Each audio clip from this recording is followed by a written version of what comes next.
จำนาไก่บ้านได้หันเจ้ามาคืนมาสร้างสาบ้านเดิมอีกใหม่ความหวังหมายไว้กลับกลายมาเป็นความจริงย้อนมีการนำของศูนย์กลางนั้นเป็นบ่อนอิงเหมือนอายุให้เฮาฟิงความทุกข์ทุกสิ่งจึงเกิดมีมา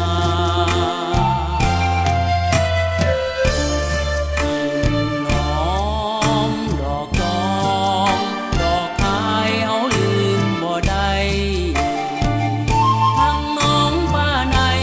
ของห่มไผ่แคบหน้าบ้านเฮาถึงว่าเดี๋ยวนี้จะหายหนีย้อนระเบิดไฟเผาบ่สาสองมือของเฮาจะสร้างเอาคืนมาอีกใหม่ให้เสียงพวงเฮาโฮมแหงกันเขาสร้างชีวิตใหม่สิ้นเวรเข็นหายบ่มีผู้ใดหาวีบ้านเกิดเสียงเฮาได้สิ้นความเหงาไปแล้วบาดนี้ชีวิตเศร้าเสียงทุกทีจะบ่ได้หนีไกลจากเมืองเสียง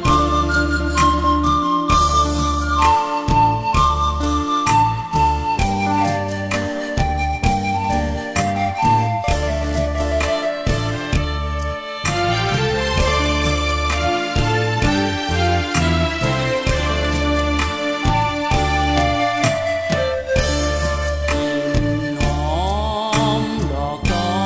งดอกคายเฮาลืมบ่ได้ทั้งน้องป้าใน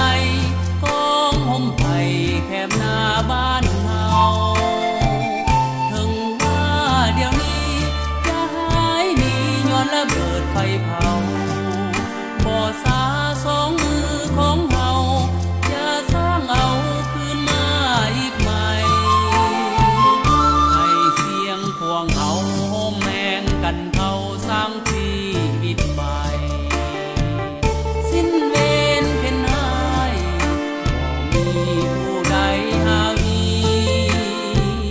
บ้านเกิดเสียงเฮาได้สิ้นความเหงาไปแล้วบาดนี้ชีวิตชาวเสียงทุกทีจะบ่ได้หนีไกลจากเมืองเสียง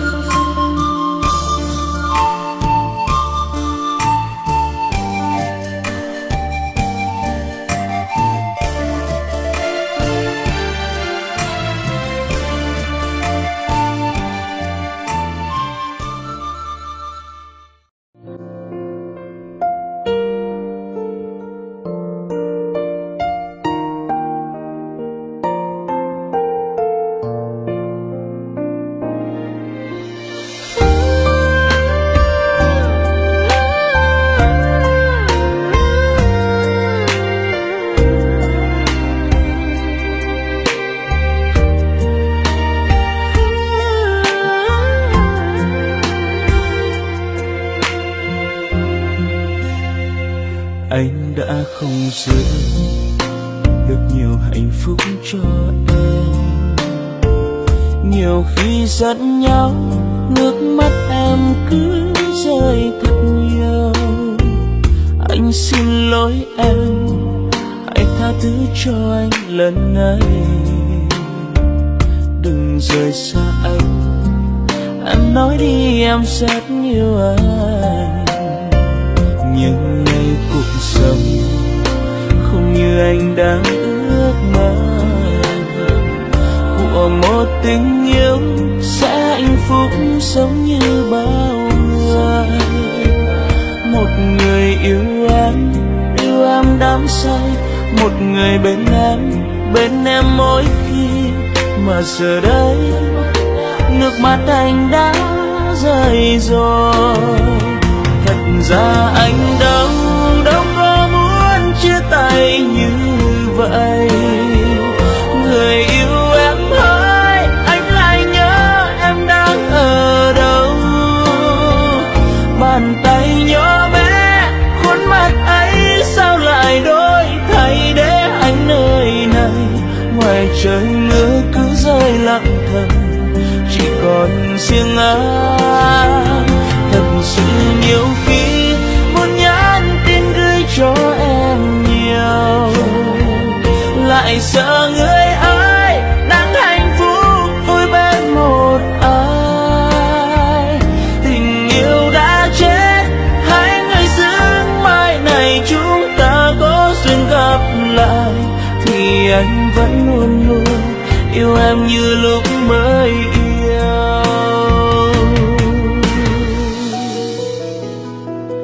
Thật ra anh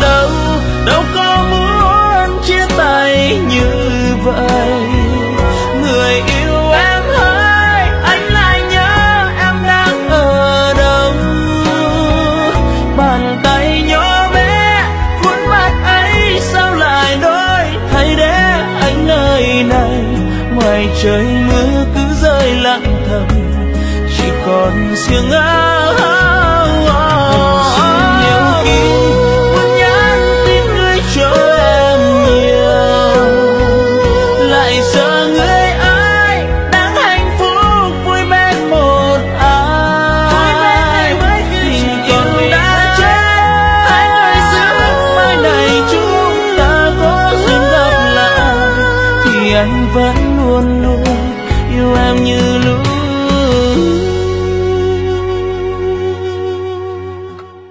mới yêu.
ถึงสาวอยู่เมืองขอนแก่นความมักหาผมแดงใจไอ้แสนทรมานอยากเห็นใบหน้าอยากเว้าจากับน้องทุกวันถึงเขาอยู่ห่างไกลกันแต่ใจมุ่งมันกับสาวขอนแก่นสาวถิ่นอีสาน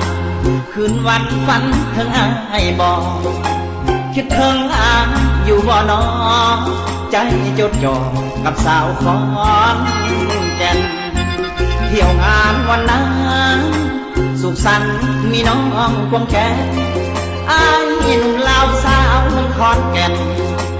เที่ยวงานด้วยความสุขใจมือสลองานไม่ถูกเสี่ยวปีหน้าอย่าลืมโทรหาตามสัญญาที่นัดหมายไว้ถ้าอายหูขาดก็จะเฝ้าขึ้นรถไม่ไหวมุ่งสู่ถิ่นดอกคูณสวัยหาขวัญใจสาวเมืองขอนแก่นสาวถิ่นเสียงแคนแดนดอกคูณแห่งเมืองอีสานขอให้ฮักยืนนานอย่าลืมกันเด้อสาวขอนแก่นความหวังหมายไว้หวังเป็นเคยดอกคูณเสียงแคนให้ฮักกันแน่นๆเหมือนขอนแก่นเด้อนะ